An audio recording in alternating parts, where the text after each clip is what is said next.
So Wirecard, it's a big accounting fraud in Germany. So it's the first leak. It's the DAX. So I suppose there will be a huge damage for the German market, especially for the financial market worldwide, as the trust in German authorities will have a huge loss of it. What does it mean in terms of future potential cases? I mean, we saw some moves over the weekend to try and change the reporting structure. Who takes a look at the accounts? Who's watching the auditors? What do you think happens next in Germany? Could we see something like this ever happen again?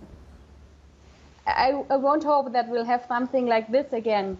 So what could we do? So the problem we have in Germany is that the auditor who looks at the company's financial statements is paid of the company. So there we have a conflict.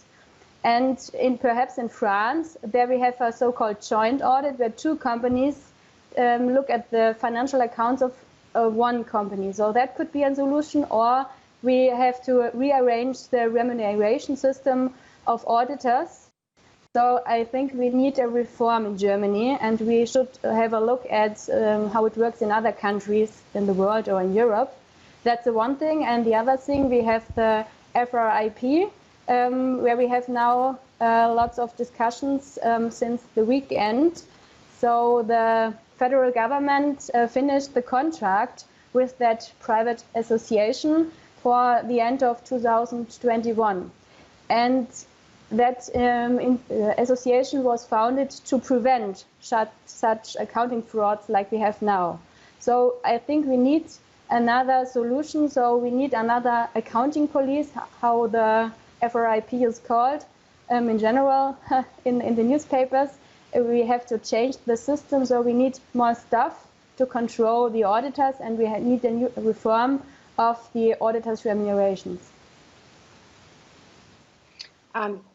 Let me jump in here. In your view, what do you think will be the effect on Ernst & Young? I mean, I don't want to compare that to Enron and the end of Arthur Andersen, but there seems to be quite some, not really doing the job very right on behalf of Ernst & Young as well. Do you think it will be a big threat to them going forward?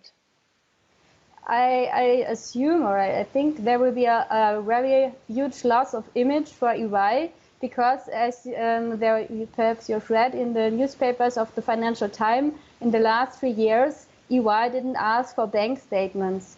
So that's a very big mistake they did, because it was about the 1.9 billion of euros from the escrow accounts. So it was a huge amount if you have a look at the balance sheet of Wirecard. So the total amount of the assets of Wirecard was at the end of 2018 nearly about 6 billion euros. So it was about 1/2 of the balance sheet of Wirecard.